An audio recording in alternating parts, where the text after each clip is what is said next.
share. Now is it going to fill up the screen? Okay, good. There you go. Yeah, there you go. All right. And folks, as we do go along, you can either interrupt as we go along with questions, unmute yourselves, and then put yourselves back on mute, or you can do it through the chat room. I did see there's 2 chat messages in the chat room, John, if you want to take a look at them, and we're just going to dive in. So here we go. So let me give you a brief introduction as to me and my company, just so you know where I'm coming from. I'm Tracey Wilson. I'm with IPX1031 Exchange, or Investment Property Exchange Services. We are a qualified intermediary. In other words, we facilitate tax-deferred 1031 exchanges that allow people to sell their investment real estate and not have to pay the capital gains taxes, which, by the way, are about 30-ish% for investment real estate, and instead transfer or roll over those gains into the new property that they buy to replace the old. We happen to be the largest qualified intermediary in the country. Last year, we had rolling averages of balances north of $5.5 billion with a B dollars worth of 1031s. In Colorado, Danita and I were able to squeak out a little over $560 million in 1031 exchanges. So we're wholly owned by Fidelity, so we have some pretty deep financial pockets. I do these presentations not only to generate business, but because in a previous life, I was an investment banker for Merrill Lynch for a number of years out of Hong Kong and Sao Paulo. And before that, as an economist with Credit Suisse, First Boston, over at Zurich in London and New York for the risk controlled arbitrage group. And so this sort of helps keep me entertained and sane instead of just talking about 1031s and capital gains all day long. So that's it for introductions. This is the source of all my information. I'll do that quickly because we want to get through this because we only have an hour. We also have all these websites as well. And these are specific websites from the Biden-Harris administration. All right, so this is sort of going to be our guiding template as we move through tonight's presentation. On the far left-hand side, the black column, are 6 overarching changes, proposed changes to the tax code. 1031 exchanges, individual income taxes, long-term capital gains, estate tax, step-up in basis, and the corporate income tax rate. And then the next column to the right, the first green column is labeled Biden, and then the far right column, green, is labeled Trump, more specifically TCJA, or the Tax Cuts and Jobs Act. So this is how we're going to march through tonight's session, and I'll try and keep it lively because we are talking about taxes. All right, so to know where we are now as opposed to the upcoming or proposed tax changes, the Tax Cuts and Jobs Act was passed and signed into law by President Trump December 22nd of 2017. It was passed with bipartisan support. It reduced individual income taxes across the board. 85% of all taxpayers got a reduction in taxes. Corporate income taxes were reduced from 35% down to 21%. The reason behind that was to incentivize more corporations to relocate in the United States and thereby increase the number of jobs and raise wages for employees. Under 1031, personal property exchanges were eliminated. Let me just comment on that briefly. In the world of 1031s, when you sell investment real estate, you have, of course, the real estate, the land, the building, whatever that building might be, rental condo, an office building, a strip shopping mall, farm, ranch. There are also, when you sell a business, think of perhaps a liquor store, the assets of that business, the big coolers that the liquor and the beer is kept in, the point of sale cash register machine, equipment.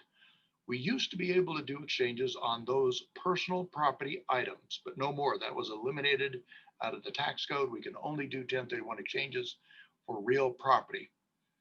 And then the last check mark on the blip here is the estate taxes were reduced and the estate tax exemption was increased with the Tax Cuts and Jobs Act. Biden, the previous Democratic primary candidates Senators Saunders and Warren, wanted what is called a wealth tax. Instead, Biden doesn't want to do that, but instead he's simply going to raise taxes the old-fashioned way, again on personal income taxes, corporate taxes, etc. All in all, Biden-Harris wants to raise taxes by $4.3 trillion over the next decade. On average, that's a smidgen more than $400 billion a year. Okay, so let's just talk about what might be pretty well known by now, but it still comes up as a question. And that is the following. Both Senate seats that were in the runoff in Georgia went Democrat with Ossoff and Warnock, meaning the following. The Senate is now, or will be after tomorrow, 50-50 in terms of Democrat and Republican. In tie votes only, the Vice President, Harris, will cast the deciding vote. She will be the actual president of the Senate.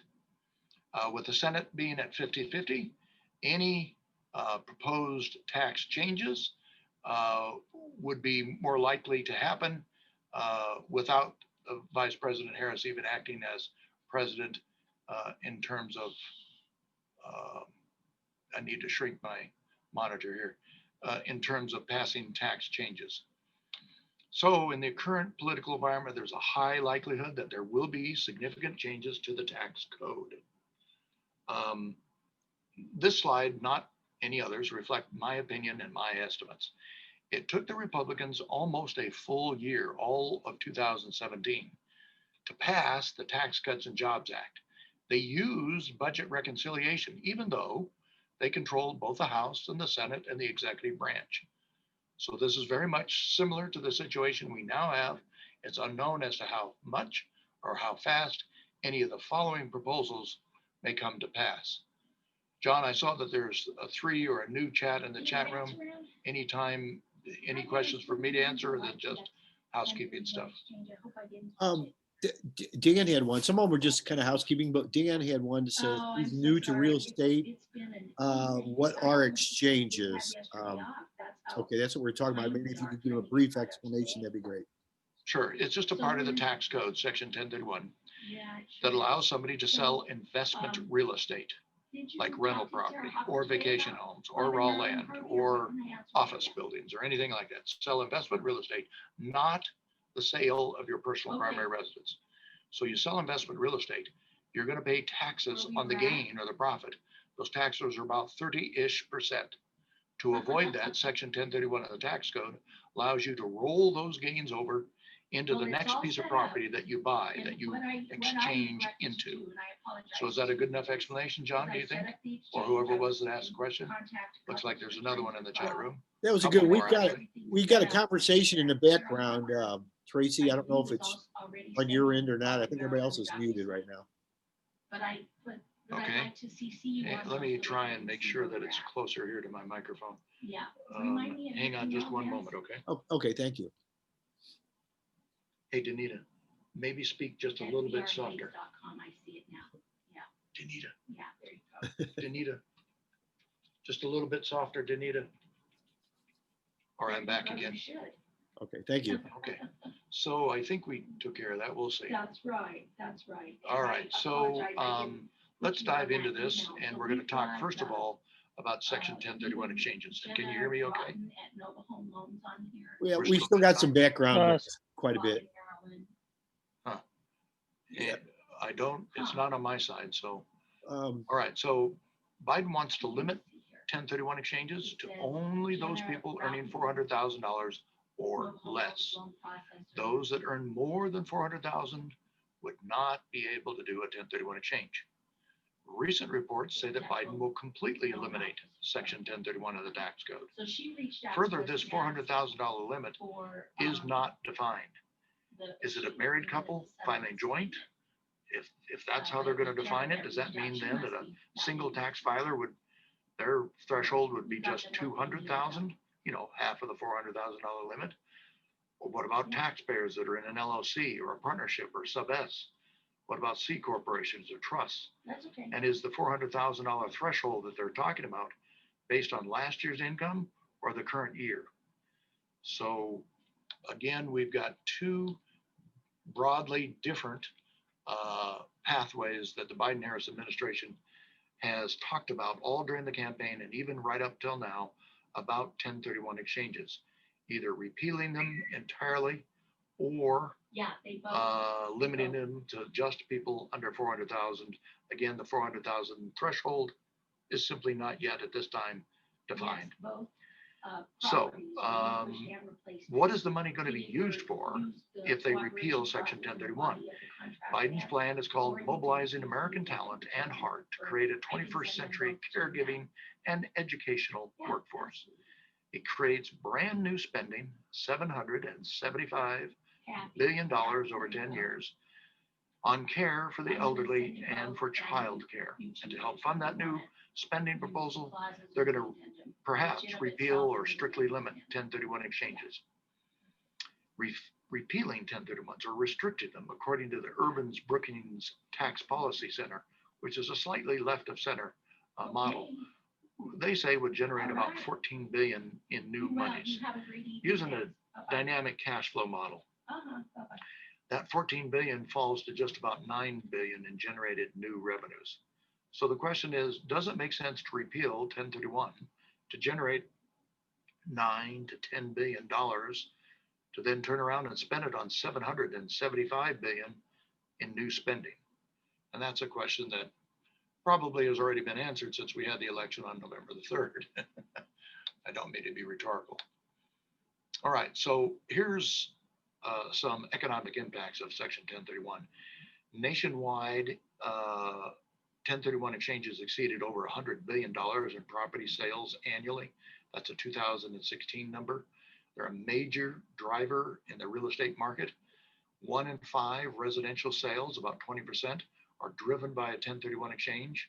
Think about all the vacation homes there are, rental condos. And 1 in 3 commercial real estate deals are driven by a 1031 exchange.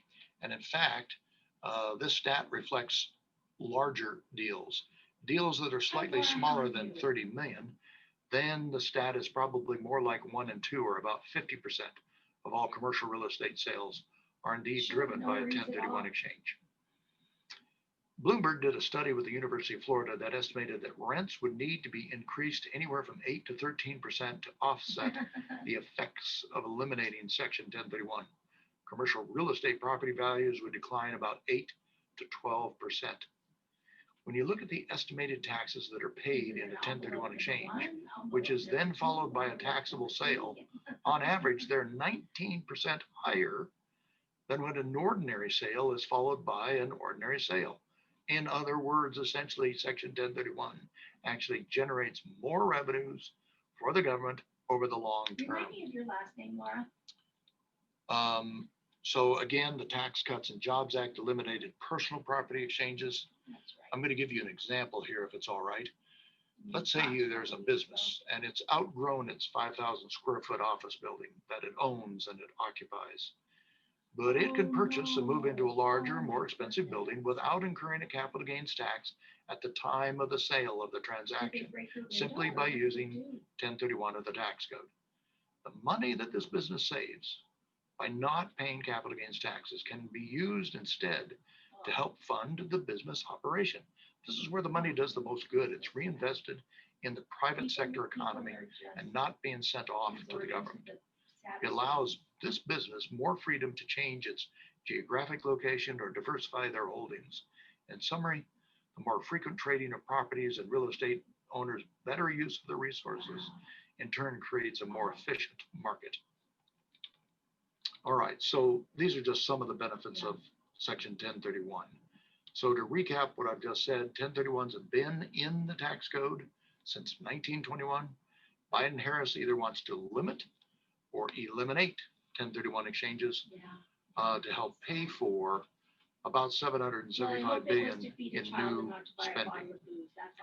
So that's it for 1031 exchanges. Am I still doing okay, John, in terms of the chat room and questions? We got a couple of them. We are getting a lot of background noise. I think it is coming from your office there, Tracey. All right, hang Everybody on else just a second. is muted. Hang on. But that I'm going to mute myself for just a moment, okay? okay.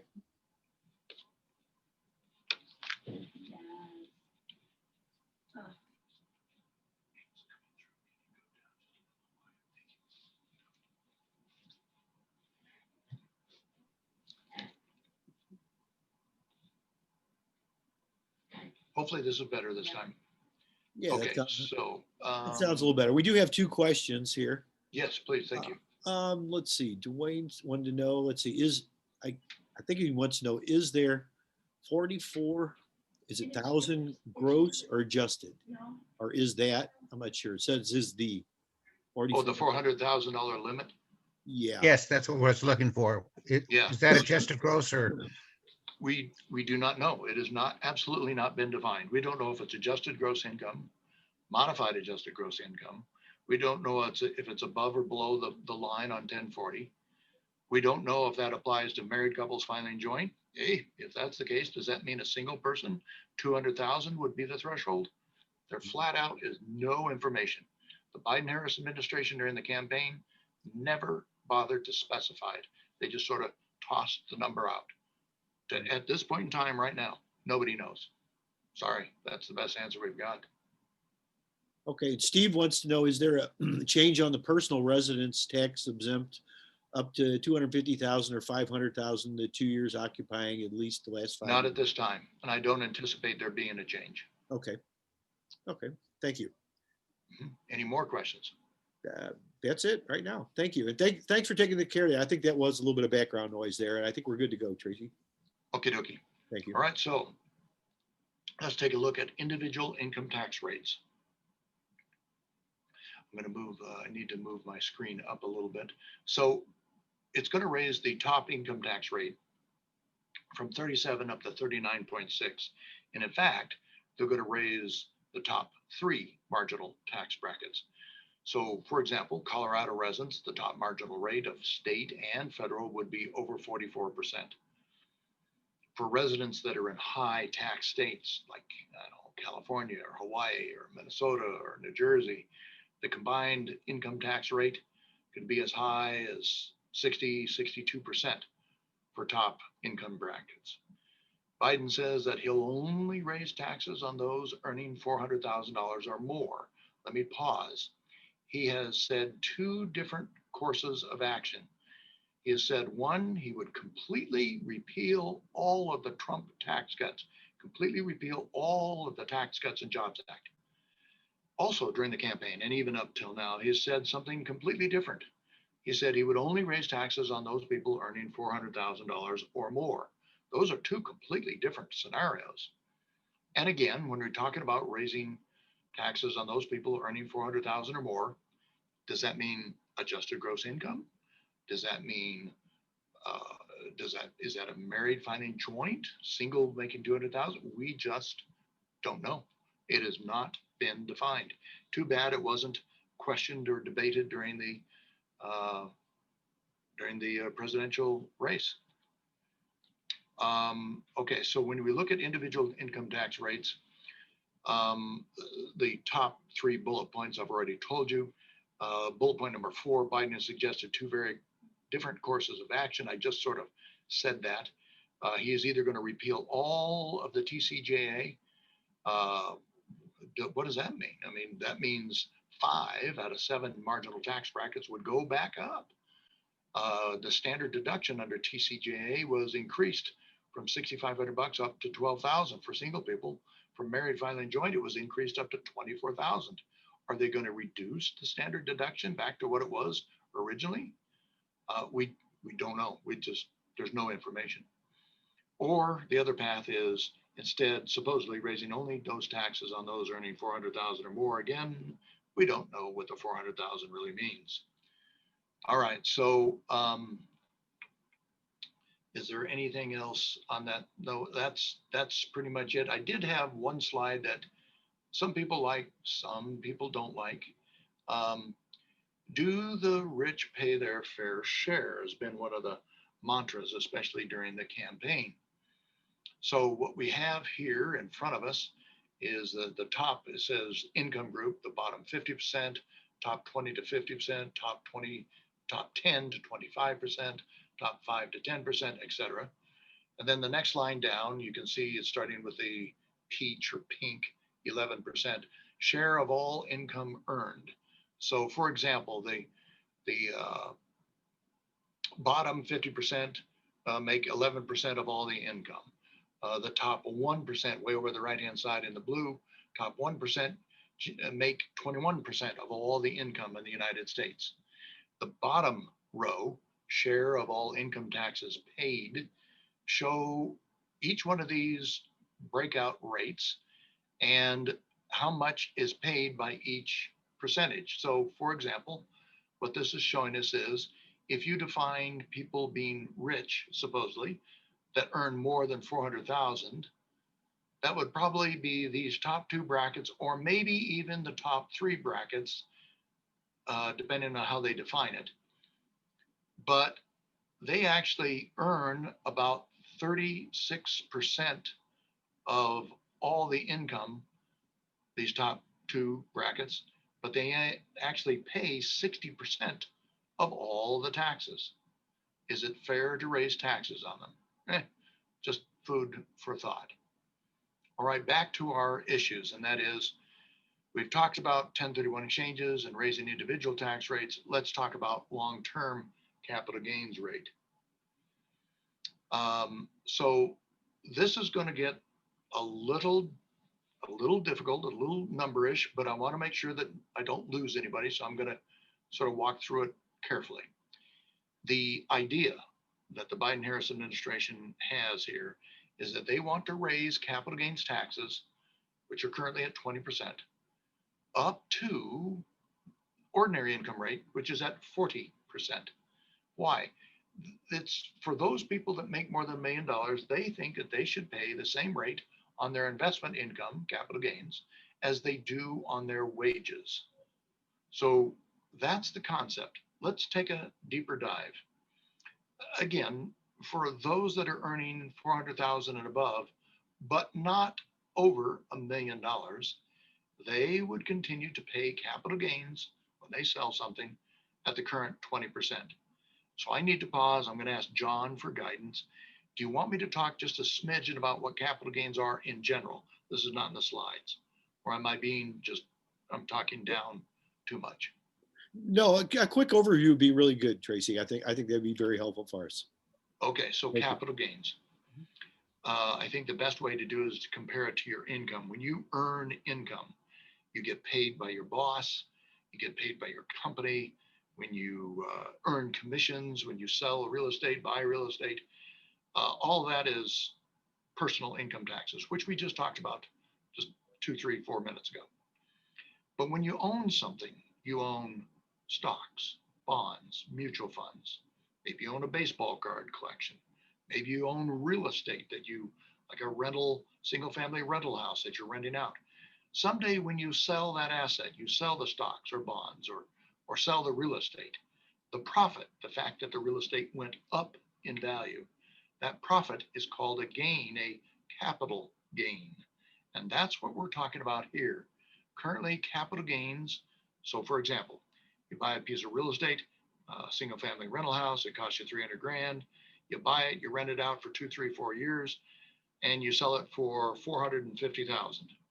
The difference between what you bought it for, 300,000, and what you sell it for 450, that $150,000 increase, that's what would get taxed currently now today at 20%. But Biden wants to raise it to 40%. Is that a good enough overview, John, before I dive more? Can we just ask a question, John? Sure. Okay. I know what you're saying, but this is speculation from what I understand. But even on the example you just used, you've still got recapture to do in all of that. So does that go away? Simple. No, I tried to make Okay, the I'm sorry. example simple. Yeah, no, that's all right. So I think it was Dwayne, maybe I saw that wrong. He sort of forced me to make my story a little more detailed. You buy a piece of real estate for 300,000, you rent it out for 2, 3, 4 years, and then you sell it, and then you sell it for 450. That original $300,000 purchase price has actually been shrinking, getting smaller in value. Why? Because you've depreciated the property. Again, I'm going to make up numbers. You bought it for 300 grand, and 4 years later you sell it, and now that $300,000 original cost basis is depreciated down to just 200,000. Okay, now what's your gain? 450 minus the 200, your gain is 250,000, not the original 150,000 that I tried to slide by you with a simple example. Does that help you, Dwayne, or whoever it was that asked? Yes, it does. Okay. All right, let's move on then. So here's the deep dive into capital gains. And again, this is just a reminder before we look at the changes. Today, when we're talking about investment real estate, the capital gains tax on the sale of that real estate is either 15% or 20%. It depends on how much the gain is and how much your adjusted gross income is. Plus, there's the gain of the unrecaptured depreciation. It's a flat rate of 25%. And depending on your income threshold, there'll also be the ACA, the Affordable Care Act, affectionately known as Obamacare. And that's an additional 3.8% in capital gains taxes. And for me out here in Colorado, the state of Colorado has 4.63%. When you add up all these, the 15, the 25, the 3.8, 4.63, the blended, the effective capital gains rate is almost always about 30-ish%. So that's for investment real estate. That's not true for selling stocks or bonds or mutual funds. Instead, selling something like that at 20% plus the state, no unrecaptured depreciation. There may or may not be some of the Obamacare tax. All right, so let's now look at what the changes are being proposed. The changes that are being proposed by the Biden-Harris administration, even though we don't have that much detail about how the $400,000 limit is actually defined, would result in what I call a 4-tiered capital gains tax system. So here we go. Bullet point number 1. For those people that earn 0 to 80,000, capital gains is 0%. That's what it is right now. That's what it will be under Biden-Harris. So if you're selling investment real estate, some people think, hey, 0 capital gains. I don't need to do any 1031 exchange. I don't need to talk to Tracey. Well, what many people forget, I'm going to make up an example. Let's say you earn $75,000. You're less than the $80,000 number. You're thinking, hey, the gain off the sale of my real estate is going to be 0.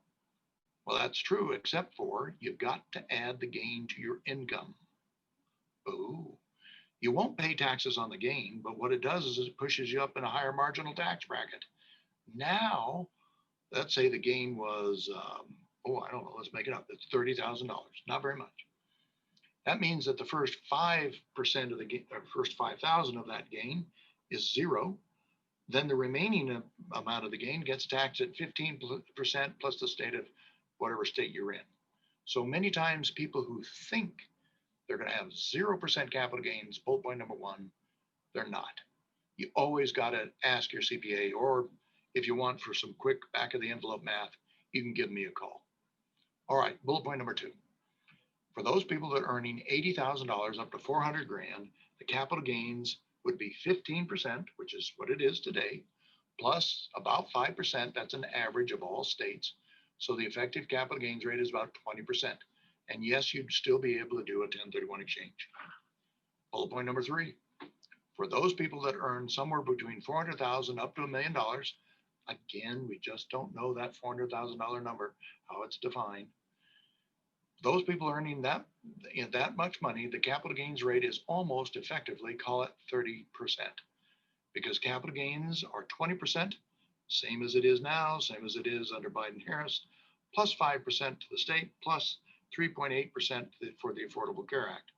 And you will not be able to do a 1031 exchange. You'll have to pay the 30%. If they're selling investment real estate, not just stocks or bonds, then the effective capital gains is 30 to 40%. Bullet point number 4. For those people earning $1 million or more, the capital gains rate would effectively be 50%, 48.8%. Why? Because that 20% federal capital gains turns magically under Biden into ordinary income, taxable at 40%, plus 5% to the state, plus 3.8% for the Affordable Care Act, Obamacare. So that's an effective, so I mean, if your gain is I don't know, If your gain is 300,000, you'll pay 150,000 of it in taxes. But if the taxpayer is selling investment real estate, then the capital gains would be closer to 55 to 65% because you have to include the recapture of depreciation, which is taxed at that 25% rate. And again, there's no 1031 option available. You have to simply pay the tax. So I took this 4-tiered system, 1, 2, 3, and 4, and turned it into a spreadsheet. Let's start on the very left-hand side. The left-hand column shows us what capital gains taxes are, 0, 15, and 20. And then the new capital gains tax at the bottom, ordinary income, 40%. That's what Biden-Harris wants to do. Next column over is for people that are single. That third column over is for people that are married, filing a joint tax return and what their brackets are. Fourth column over, ACA, is the Affordable Care Act. Whether or not that applies, you can see where it does apply at various income levels, 3.8%. The fifth column over, state income tax rate. Colorado is my home state, so I use 4.63, but whatever state you're in, you would put your state income tax rate there. And then, ta-da, the sixth column, combined capital gains tax rate. This would be your capital gains tax rate if you sold stocks, bonds, mutual funds, but not real estate. So it's 0, 20, almost 30%, 28.8, and 48%. If you sell real estate, then the next column over, the unrecaptured depreciation, which is always 25%, leads us to the second to the right column where it's called combined, the blended capital gains rate for selling real estate. Now, the 0% may or may not be applicable. The 15% capital gains rate for real estate becomes 25 to 30%. Selling real estate, if you're in the 20% capital gains bracket, becomes 35%. And if you're selling real estate with ordinary income being applied, you're looking at anywhere from 50 to 65%. Note, the 1031 exchange is no longer an option for the bottom two categories. So I'm going to pause here, and anyone that wants to ask questions can certainly do so about capital gains. Yeah, we had a couple of questions in the chat here, Tracy. Please. Let's see, Daniel Heyman wanted to know, what is the current tax rates if you don't use a 1031? Start with that one. So that take a look at the fourth column from the right, combined capital gains tax rate. Mhm. Do you see the fourth column over, combined capital gains tax rate? Yes. All right, if you are, just let your eyeball slide to the left. If you're single, 0 to 40,000, or if you're married, 0 to 80,000, capital gains are 0. Mhm. Go down, 20% capital gains. If you're married and you make 80 grand up to 496,000, then your capital gains are indeed 20%. Go down one more in the combined cap gains tax rate column, 28.8%. That's if you earn more than 400,000, but still below $1 million. So the answer to the question is 30%. Then the last one down at the bottom in the red, 48%, almost 50%, is if you make $1 million or more, and this is not real estate, it's just selling regular old stocks, bonds, real estate, stocks, bonds, mutual funds, that sort of thing. Okay. Did that help answer that question? Whoever Yes. asked it. Okay. Yes. Here's a couple more. Do you want to answer these now, or you want to? Sure. Yeah. Fire them away. Okay. Siva wants to know, is there any changes to the opportunity zone investments? That is a great question. Terrific question. So let me start out by giving a little bit of information about what opportunity zones are. It's a brand new section of the tax code passed by the the TCJA in 2017. They really didn't get off the ground and up to speed until almost till the end of 2018. So they just really haven't been on the ground running for that long. The last quarter, or maybe even the last half of the year of 2018, 2019, and of course the 2020, the year that just passed, Opportunity zones, there's 8,764 of them scattered all throughout the United States, including Puerto Rico. These are bad, blighted, economically challenged neighborhoods. Some of them, not very many, are actually located in decent spots by accident, because the whole design was to focus on really bad neighborhoods and to create some tax incentive in the tax code, section 1400Z1 and section 1400Z2, that will attract money, capital, into these bad, blighted neighborhoods. And the idea is to, get these neighborhoods better by attracting money to them. Then if you're an investor and you sell something, you sell stocks or bonds or real estate, you can take your money and invest it into an opportunity zone fund, and you get to defer the gain. After 5 years, 10% of your gain is tax-free. If you stay in the opportunity zone fund for 10 years, then any new gains are 100% tax-free. So that's a brief overview of opportunity zones. That's a very brief overview of the tax benefits. So now the crux of the question: are O-zones going away? Hot off the press this morning as information that we think is pretty reliable from the Tax Policy Foundation and from the Urban Brookings Institute. We think that opportunity zones are going to survive. They're going to stay in the tax code. We think that there are enough Democrats that think they're doing good with opportunity zones, and they'll probably, I think they'll survive, but we'll see.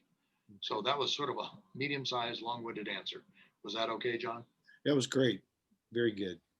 Do I got one more question. Sure, yeah, fire away.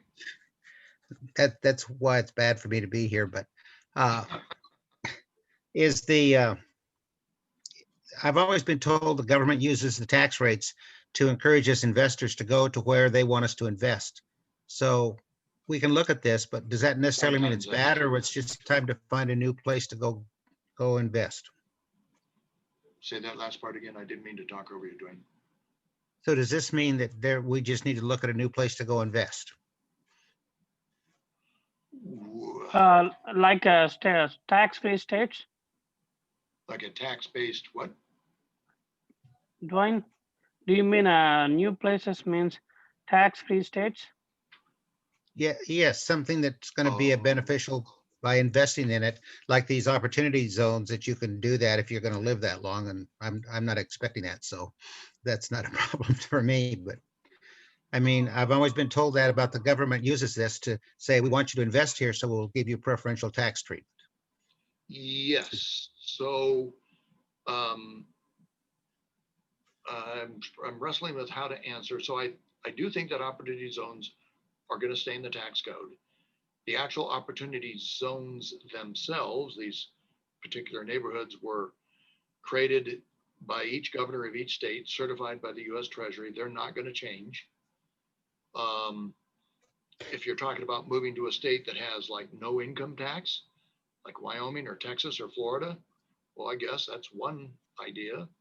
Am I at all hitting on the answer to your question, Dwayne? Or yes, no? No, I'm looking for the part about the government uses this to encourage us to do it. Is that maybe what we're seeing here? Is what you're speculating that might be happening? And it would say, wow, if you got $1 million or something, you ought to go invest over here because we'd like to see you do that. Oh, yes. Yes. So yeah, opportunity zones. The whole idea is to incentivize people to sell something, or when they do sell something, to take that money, to take their profit, their gain, and put it in a crappy neighborhood with the idea that that crappy neighborhood will get better. Yes, that's exactly the idea. Okay. That's the whole idea behind it. All right, I think I'm going to go on unless John tells me there's more questions in the chat room. We do have a couple of more. Right. If you'd Fire like up. to answer those. David wants to know what happens to the stock market if capital gains rate doubles to 40%. Hard question to answer. There are some things that are operating now that are making the stock market go to continue in a very robust way. And the same is true for real estate. One is interest rates. You know, the old adage, don't fight the Fed. Federal Reserve has kept interest rates historically low, abnormally low. I don't see inflation as being a problem for at least the next 2 or 3 years, at least. So interest rates being low and an awful lot of money coming from Congress. The CARES Act spent about $3.2 trillion. There's a new stimulus in the works for a little over $1 trillion. Biden-Harris has said that in working with Congress, they're going to expect to pass more stimulus. And then the third source of an awful lot of money. Think of this. Go down to your basement in your house, and you go down there and you step in ankle deep water because the hot water tank blew a hole, and you're sloshing around in your basement. There is a lot of money sloshing around in the economic system, and it's higher than just ankle depth. I'd say it's at knee or hip depth. So there's low interest rates, there's Congress spending money, and then the Federal Reserve. The Federal Reserve has actually increased their lending facilities up to about $6.2 trillion. There's an awful lot of money out there. Will that help support the stock market, even though capital gains are going to be almost doubled? Yes, I think so. I think the stock market on a selective basis will continue to outperform. I think the only market that could possibly be better than the stock market would be real estate. Is that a good enough answer? Mhm. Okay, ask me some more.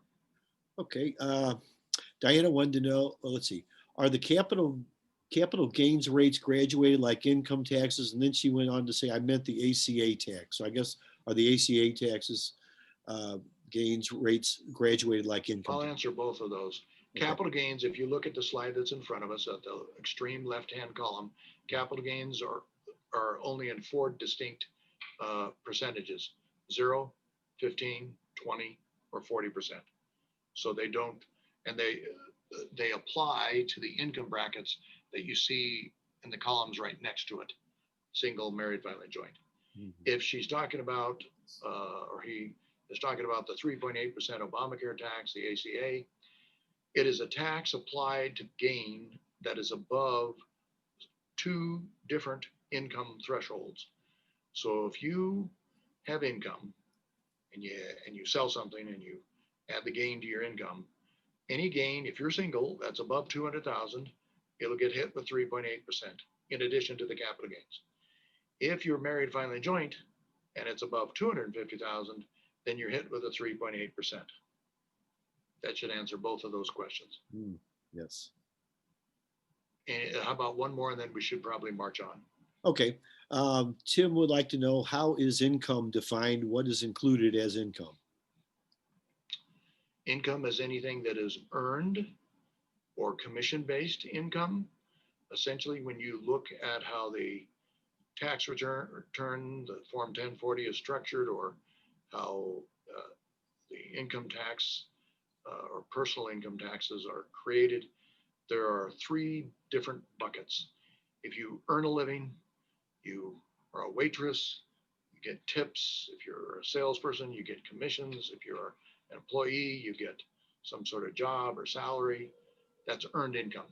That's one bucket. Another bucket is if you sell something. You sell investment real estate. You sell some stocks. You sell some bonds. That bucket is called capital gains.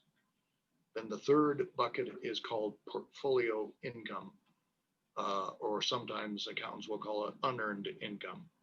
Unearned income is anything to do that's not capital gains and not earned income.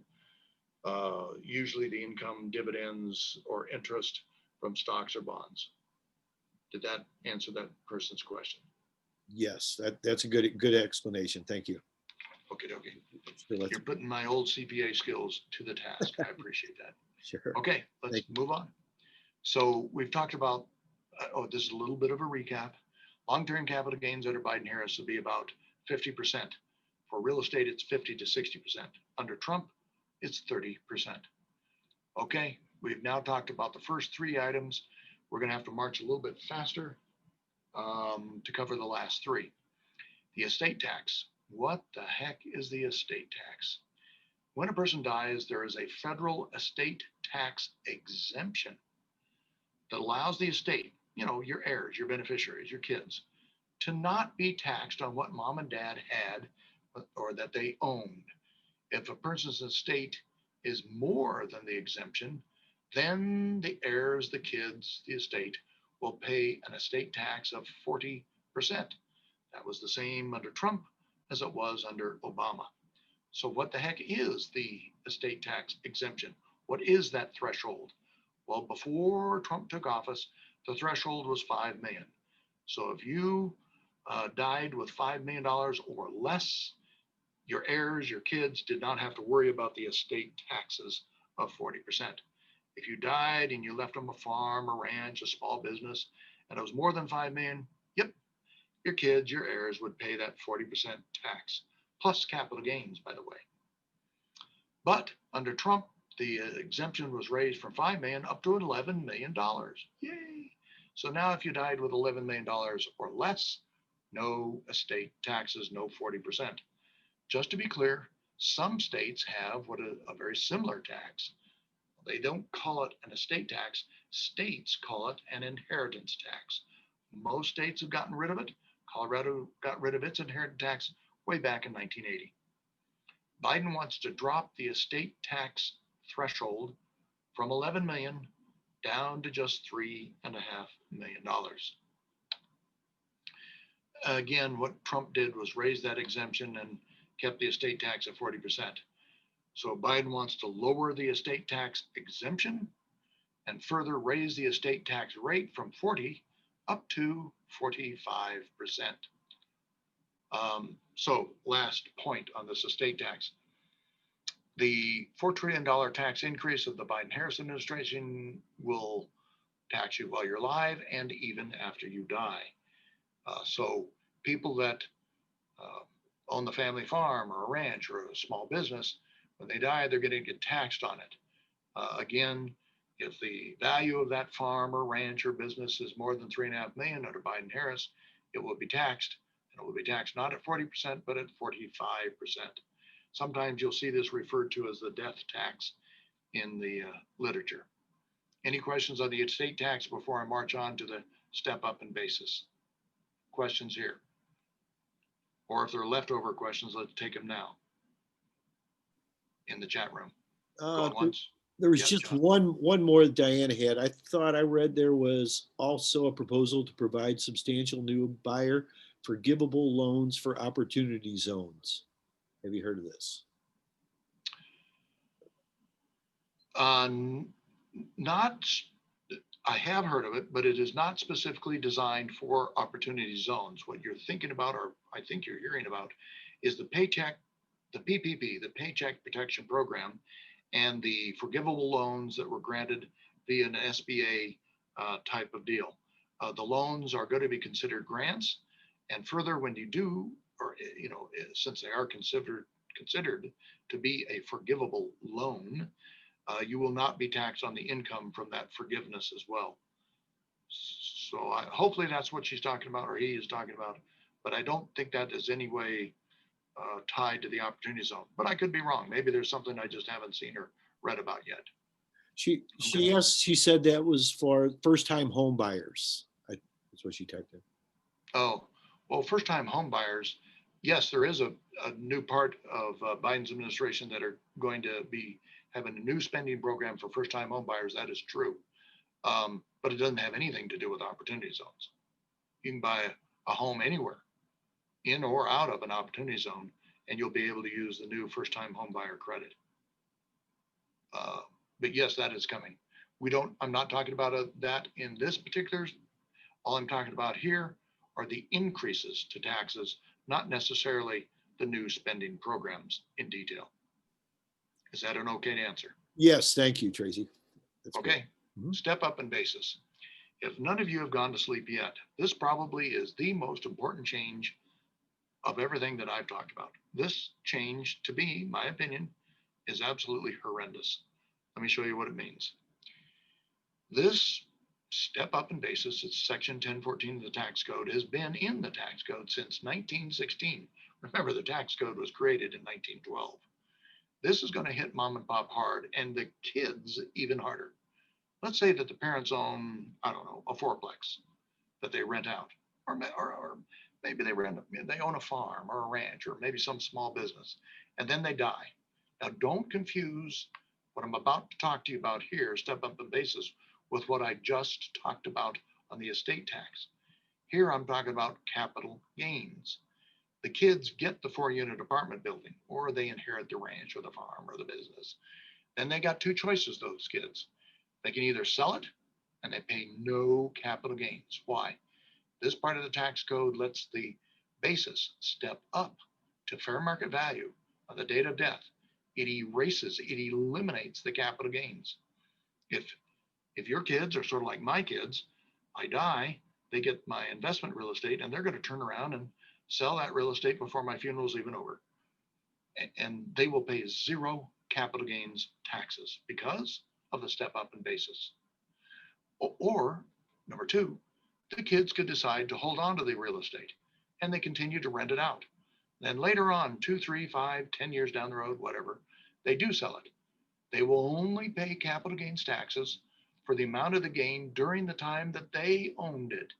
Again, the previous gains from when I owned it, from when mom and dad owned it, were wiped out on the date of my death, on the date of mom and dad's passing. Under Biden-Harris, this is what they want to do. Read in red. The Biden plan, when mom and dad passes away and the kids get the fourplex, and whether they sell it or not, the capital gains taxes must be paid. In other words, for the first time ever in tax code history, they're going to make you pay taxes on unrealized gains. You didn't even sell the real estate, but they're still going to make you pay the capital gains taxes. And oh, by the way, the previous topic I talked about, the estate tax, if you die and it's more than 3.5 million, you will then also pay the estate tax, which will then be 45%. Any questions here about the step up in basis? I mean, the whole idea behind this was that when mom and dad die, the kids, whoever inherits the property, are not forced to sell the property simply because mom and dad just died. But under Biden-Harris, they may have to. All right, questions in the chat room, and then we're on to our last and final topic, corporate income tax rates. Okay, David wants to know, is the step up basis apply to stocks? Yes, it does. It Okay. applies to any asset you own, stocks, bonds, mutual funds, real estate. Mhm. Applies to your baseball card collection, your comic book collection. If you got Avengers #1, yeah, applies to all of your assets. Wow. And What about the life insurance death benefit? No, it does not apply. Okay. It's tax-free anyway. It's under a different part of the tax code. and Floyd has a question here. Can this tax be avoided with a trust? No. Well, wait a minute. He just said, can this tax be avoided? Are you talking about the step up in basis? If you have a trust, let's say you put a piece of real estate that you own, you got the fourplex and you put it into a trust and then you die. If the trust is revocable, then the step up in basis will occur even for assets that are in a trust. Yay, that's good news. If instead the trust becomes irrevocable, then there is no step up in basis for assets owned in an irrevocable trust. Is that what the question was? I believe so. Yes. Whoever asked it, maybe they can chime in and. Yeah, he type said it. yes. Thank you. Yeah. Okay, all right, good. Perfect. So we've talked about the first 5 topics, and now we're going to talk about the last one, raising corporate income tax rates.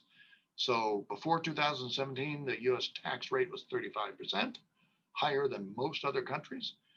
Bipartisan legislation, the TCJA brought it down to 21%. Biden-Harris wants to raise it from 21 up to 28%, again, making the US once again less competitive. Let's take a look. I've taken at random some countries that are part of the OECD, the Organization for Economic Cooperation and Development, like Ireland or the United Kingdom or Canada or Mexico and Germany, Japan. There's the US. And I compared all of their corporate income taxes. So just like you and I pay income taxes, corporations pay income taxes. And the income tax rate was 39%, or excuse me, 35%. But when you include state and local taxes, the effective corporate income tax rate was a smidgen over 39%. Then, well, so what's the effect? The effect was corporations were leaving the United States. Remember all those news stories you read about inversions, different tech companies relocating over to Ireland or the Isle of Man just to avoid having to incorporate in the United States. Well, lowering the corporate income tax rate would help incentivize corporations to relocate once again here to the US, and that would help increase investment in the United States and raise American workers' wages. So what Trump wanted to do was to drop it down to 15% corporate income tax rate. Congress battled and they finally came up with 20%. That truly the 11th hour, within the last 30 minutes before the bill was passed, Congress raised it to 21%. So the effective corporate income tax rate for 2018, 19, and 20 has been 21%. Biden-Harris wants to do the following. They want to raise it back up to 28%. Don't forget the state and local income taxes. That effectively makes the corporate income tax rate a little over 32%. That means that at 32%, the United States will then again have a higher tax rate than China, United Kingdom, Germany, Mexico, or Japan.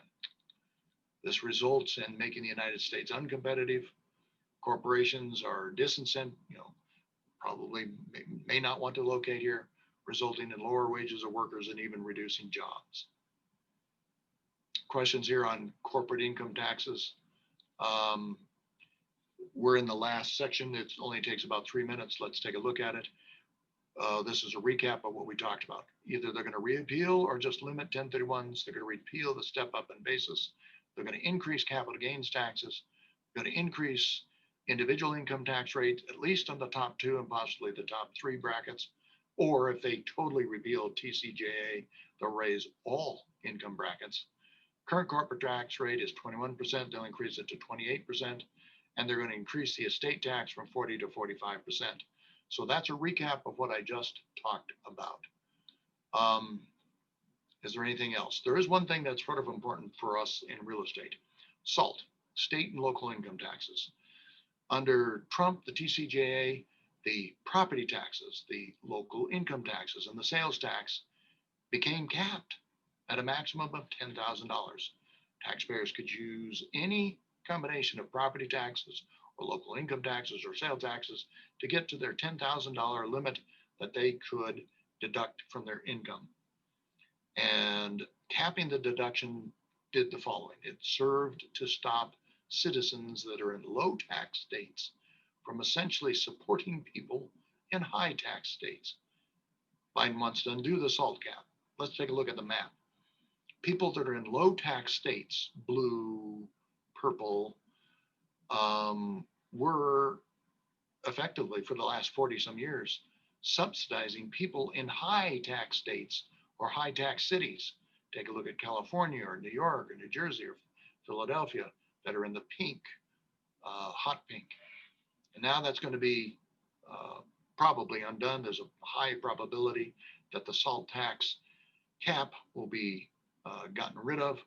And once again, those of us that are in low tax states will be helping subsidize people that live in New York and New Jersey and California. That's it. I think I've covered everything that we needed to. We did take some extra time. President Biden wants to have the largest permanent tax increase since World War II and has promised the following $11 trillion in new spending. $1.4 trillion for the Affordable Care Act, reducing the Medicare eligibility age from 65 down to 60, $300 billion. Climate and infrastructure, a Green New Deal of sorts, $2 trillion. Social Security, 1 trillion. If they do away with or cancel student loan debt, that's another $1.5 trillion, etc. You can read the rest of it on the list here. So can we afford these programs? The current national federal debt is slightly over $24 trillion.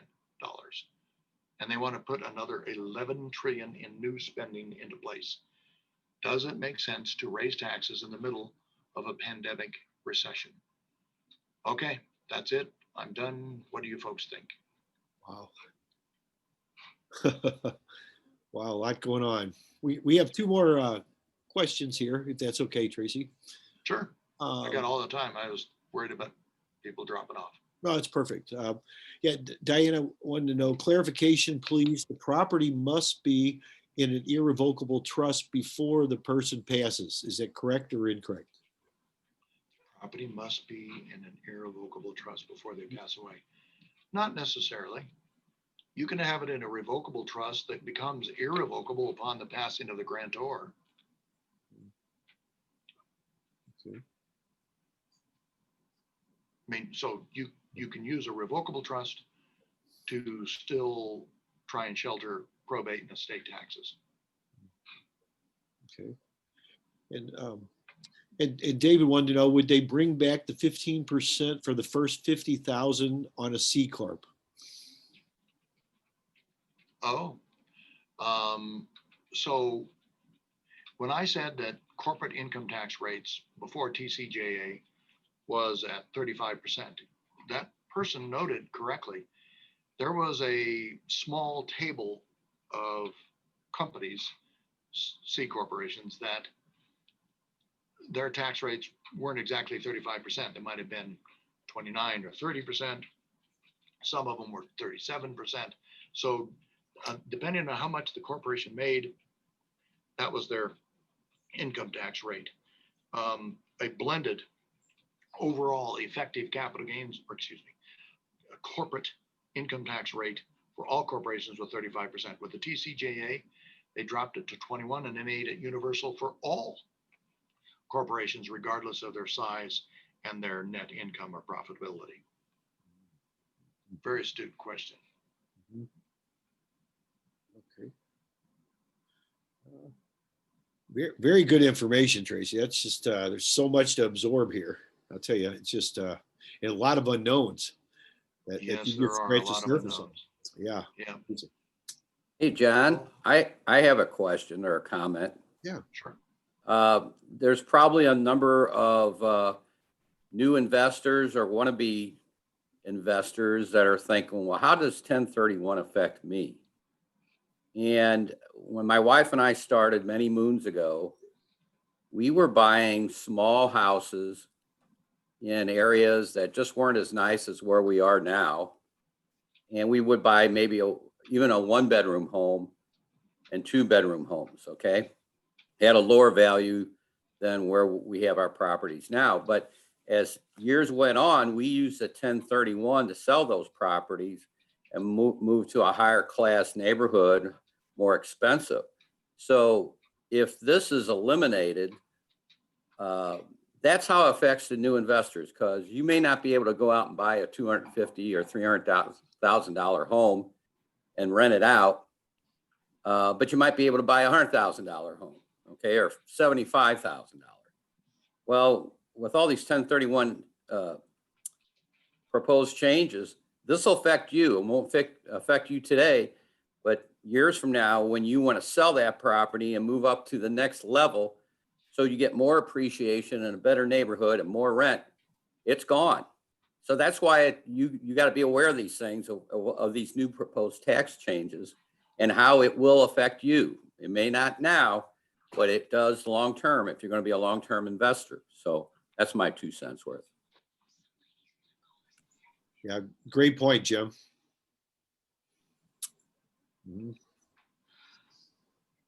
I have one question. Tracy, Somehow, I think you muted yourself accidentally. Sorry, Or yeah. I was SIVA? on mute. Yeah, there you are. Yep. Hi. So that I heard there is other ways like donation. It's not really a donation, but it's kind of trust where you keep like one donation entity and you exchange it. I'm not sure if I understood what you meant, Siva. Try it one Okay. more time. So if I don't want to do 1031 exchange, I can do Yeah. trust and I can do a donation. I'm not sure. So instead of doing a 1031 exchange, you're talking about contributing the property to a trust prior to the sale and then doing what is called a deferred sales trust. Is that what you're talking about? Yes. Yep. Yeah. That is not actually in the tax code. They say that it is, the people that peddle that type of product.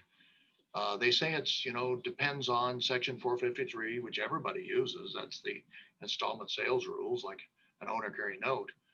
But actually the basis of a deferred sales trust program relies on a PLR, a private letter ruling, and then the rest of it uses the installment sales rule. Do I think that a deferred sales trust is a viable option? I would not use it unless I had no other choice. My property was very expensive, 5 million or more, and I was willing to pay about 15 grand or more in attorney's fees. Then and only then would I even consider doing a deferred sales trust. In my opinion, I think they're bogus. I would steer far clear of them. They're an IRS audit waiting to happen, in my opinion. Thank you. Sure. Hey, More Tracy, questions? do you Yeah. think that this lower income tax we've had for the last 3 or 4 years has been one of the drivers of keeping the stock market climbing? Yes, I do. I think other factors, though, have made it climb.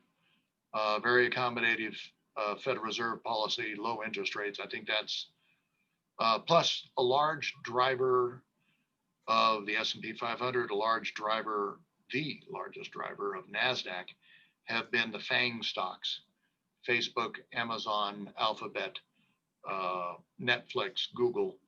A small select cadre of tech stocks have driven some areas of the stock market much higher. Tech has been the predominant winner over the last 4 years. Did I answer your question? Yep. I have another question for you, Tracy. How Yes. soon, what's the earliest that these taxes or proposed changes could become law? Yep. So as we said in the I think it was about slide number 3 or 4 or 5, we don't know. The Senate is now, or will be tomorrow, split 50-50. And any tie vote, the president of the Senate is the vice president of the United States, Kamala Harris, and she will make the deciding vote. Could they use budget reconciliation to pass these changes to the tax code? They certainly could. And how fast could that happen? I think I'm of 2 different schools of thought.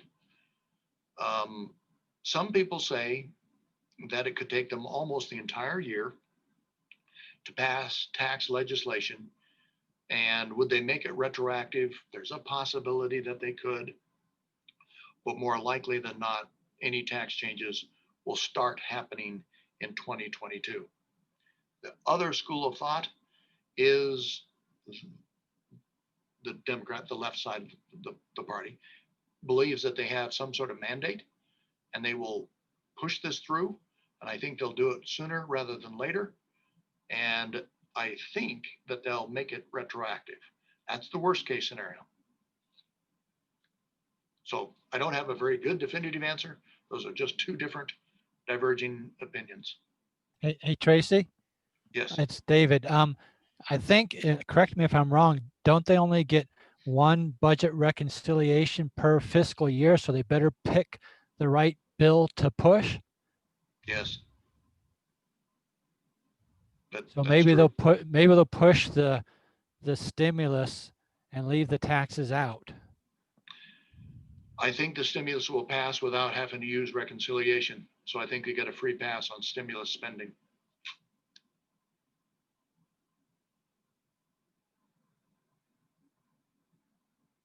More questions, folks? See, there is one I'm looking at in the chat room. Question says, on estate taxes, capital gains, what happens to a property that you've sold on a note, like an owner carry note? That was from D. Mayo. I don't know if D. Mayo is still on. If you are, I can answer that briefly. Do we have enough time, John? Sure. We have all the time you want, Tracy. It's up to you. Okay, so let's make up a scenario. Sell a piece of real estate for 400 grand. And the buyer says, I'm willing to put 100,000 down, but I want you, Mr. Seller, to carry back a note for 300,000. I don't know, the note, typical note is like a 5-year note, principal and interest. Maybe there's a 20-year amortization. Maybe there's a balloon in 5 years. Fairly typical owner carry note, seller financing. So first of all, the tax code, section 453, installment sales, are the rules that will govern how that owner carry note gets done. So when someone sells a piece of real estate like that, again, the price was 400,000, 100 grand being given to the seller, $300,000, the seller acts as a bank and carries back the note for the buyer. So the seller will pay the taxes on the 100,000, and even on the note, even though you get paid over 5 years, two things happen to you. One, each year, you'll still end up paying the capital gains taxes. The capital gains are merely just dribbled out over the 5 years. It doesn't get deferred. It just gets delayed. Worse, when you're selling real estate, sometimes a large chunk of your gain is that unrecaptured depreciation. That does not get deferred with an owner carry note. You have to pay the capital gains taxes on the unrecaptured depreciation immediately. So you're looking at a 30% capital gain, and then 30% capital gains for the next 5 years on your seller note, your seller financing note. Did that answer the question for Mr. Mayo or anybody? There is a way, by the way, to get notes converted into cash and get them into a 1031. If you want to know about that, either email me or call me. More questions, anybody? Let's see, Steve Patel says the $40,000 and $80,000 income bracket includes rent received.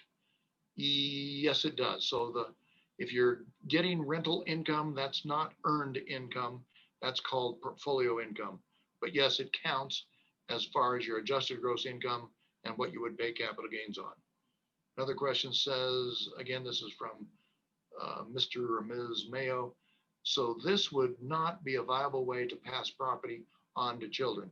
Not sure what she's talking about, or he is talking about. That's Diane. I think she's talking about the owner financing she just asked about. Oh, would that be a viable way to pass property on to children via selling a note? Well, you've sold the property to some Mr. Buyer, and hopefully that buyer continues to pay on the note. I'm not sure if you're asking me, let's say it's a year or two after the sale is done and over, and you're into the buyer paying on the note, halfway through it, you're number 2 or 3, and then the original seller dies. What happens? Does the buyer just say, oh, look, he died, I don't have to pay the note anymore? It depends on how the note was structured, but there should be language in there that the note becomes immediately due and payable upon the seller's passing.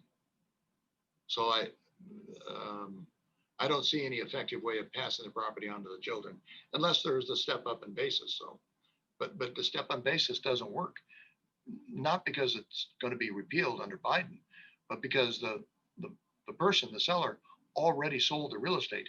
They don't own it anymore. If they die after they've sold it, there's no step up in basis.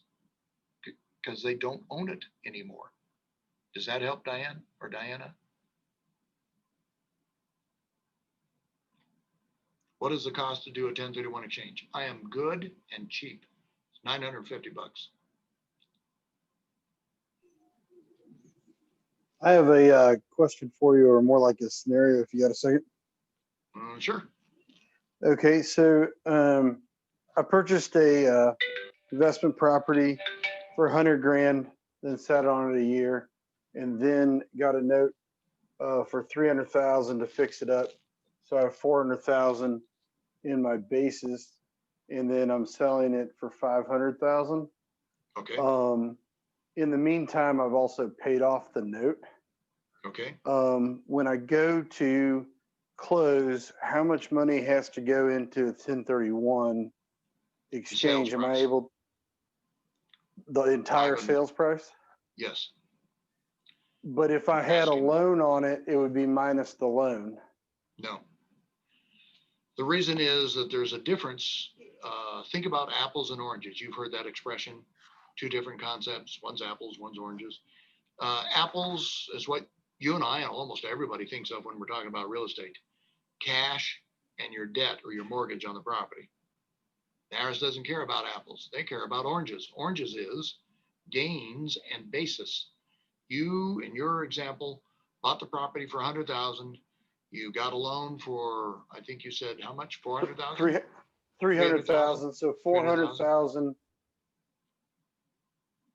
And did you use the 300,000 to make improvements to the property? Peter? Hello? Somehow my finger hit mute. Yes, I did. Okay, so your basis of the property went from 100 grand up to 400. 400,000 because you have a 300,000 loan. So you Yeah, spent not including the three- interest that I had to pay, but yes. Yeah, the interest you pay is an expense that's deducted against your ordinary income. Nothing to do with gains. So I just want to be clear, the $300,000 loan that you got, you used all of that money to fix up the property. I mean, it must have been a real dog when you bought it for 100,000. That is correct. And Okay, yes, I fair used every dime in it. Every bit of it. Okay, so the basis of the property is 400,000. Now you sell it for 500,000, and you've been renting it out all during that time, or? No, it's been under construction for the last year. Oh, okay, all right. So now we got, okay, so gain, if you had held the property as an investment, renting it out or whatnot, your gain would have been the difference between what you sold for 500,000 and your basis of the property 400,000, maybe less a little bit of depreciation. So your gain would have been 100, 120, 150,000, something like that. Yeah, I didn't depreciate it why because do I you was have fixing it. to? Yeah, why do you have to reinvest all 500,000? Because the IRS doesn't care about the loan. They care about basis and gain. They care about what you sold it for 500 grand. You got to go buy some 500 grand to have no taxes. I get that, but so Okay. I understand that the price has to be similar or greater than what I'm selling. Yes. But when I go for, so like at the closing table, can I get any of the 400,000 back to me, or does the whole 500,000 have to go to intermediary instead of just the 100,000 that I would have in capital gains? When you sell it for 500 grand, you're going to pay off the note, right? To the I already ABC paid off. bank? I paid off the note already. Okay, so you paid it off. So did you pay it off over the years that you had it, or you just funded it out of your pocket, or? I flipped another house and I paid it off. Okay. So to be yeah. clear, on flipping that other house, what you got taxed on that was ordinary income. Correct. And then you used the money to pay off that note. Was the note from, I don't know, some lender, or was it from you personally? A lender. Okay, so at the closing table of the sale, that lender is going to get, well, you paid off the note, so you'll have cash of what, 500,000 less commissions and Roughly. closing costs? Yeah, I mean, yeah, but You have to yeah, for reinvest this all scenario, of it let's keep it to- nice and clean and easy. Yep, you'll have to reinvest all of it to defer all of the gain. Gains and cash are not the same. But if I, Every now so and then they are, but Go ahead. Yeah, I'm just trying to see if, like, I feel like I should be able to take out the 400,000. Everybody feels that way. And But because plenty if it was a plenty of people loan, are pretty bummed when I tell them, no, you have to go No, buy a it- property that's 500,000. You I'm can not see other talking about guys buying a laughing. property if 500,000 is fine, but the cash from the sale, you have to put all 500 into a Yes. 1031. Here's another way to look at it. If you try and take out cash, $1, $10, 100,000, Right. whatever, and you say, hey, this is mine. Maybe it was my basis. Or, hey, this is the loan that I paid off just a couple of months Right. ago. The IRS says, no, foolish taxpayer. The first dollars that come out of a sale are always considered accounting wise to be capital gains. That's why. But if I would have left the note on there and it paid the note off directly at the closing table, Then you'd have Wouldn't- $100,000 of cash. You still would have to go buy a property. It's 500,000 or more. I to get the that, but total. I'd only have $100,000 in cash. Correct, you would. That's right. Meaning that if you have 100 grand of cash and you have to buy something that's 500,000, how are you going to make up the difference? Probably get another loan. Well, I get a loan, but in this scenario, I wouldn't. I mean, Right, yeah, you wouldn't yeah. because you already paid it off. You still Right. have to buy something that's 500 grand. Well, I get that, but I have to put 500 grand in 1031 immediary, the 500 in cash, not that I have to Correct. buy another property, but I have If to you take all any of the 500. money- Right. If you take any of the money off the table at the sale closing, it's considered capital gains. Okay. I mean, would I be better off in getting a quick loan Yeah, and then paying that probably. off? Okay. Yeah, you can do that, certainly. And does it have to be You've got to public be or careful about private? that because the IRS will say, look, you refinanced the property shortly before you sold it and did an exchange. You were supposed to leave all the cash in the 1031 exchange, and instead you've refinanced and sucked out the cash right before the closing of the sale. Generally speaking, if you refinance the old property, the relinquished property, they're gonna fail your exchange.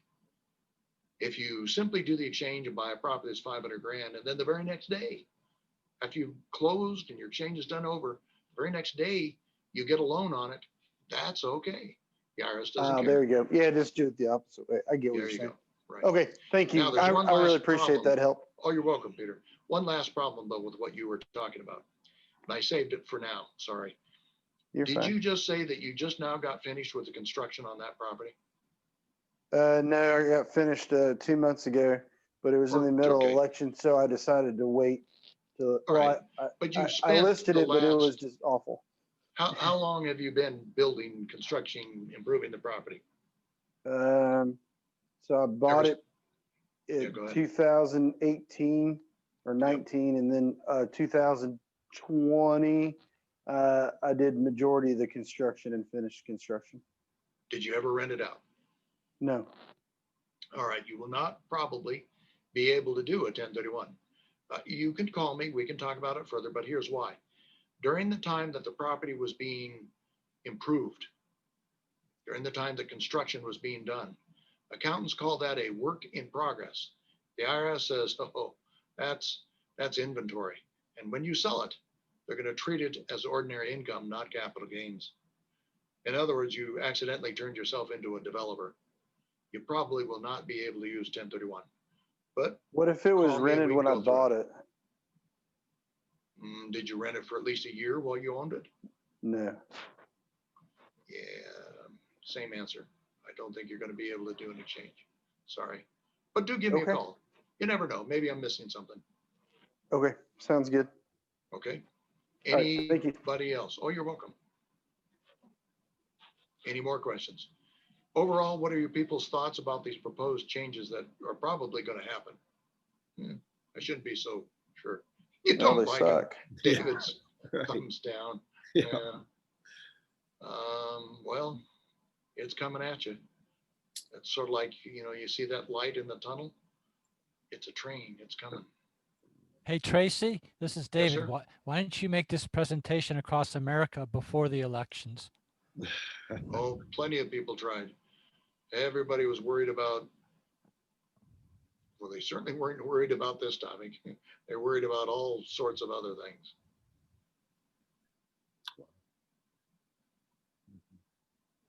I tried doing lots of presentations. I've probably done, I don't know, 40 or 50 of them. Didn't help. Amazing. Okay, folks. Last thoughts or words? John, you're in charge. You can cut me off. Oh, thank you so much, Tracy. I mean, just you gave us so much to look at it. I mean, just this, my head is spinning, you know. Well, and did I send you the template that we used through this thing, the 6 major changes? Did I send that to you? If you want, you can send it to all the attendees here. Yeah, I don't recall the template. I'll send that out to you.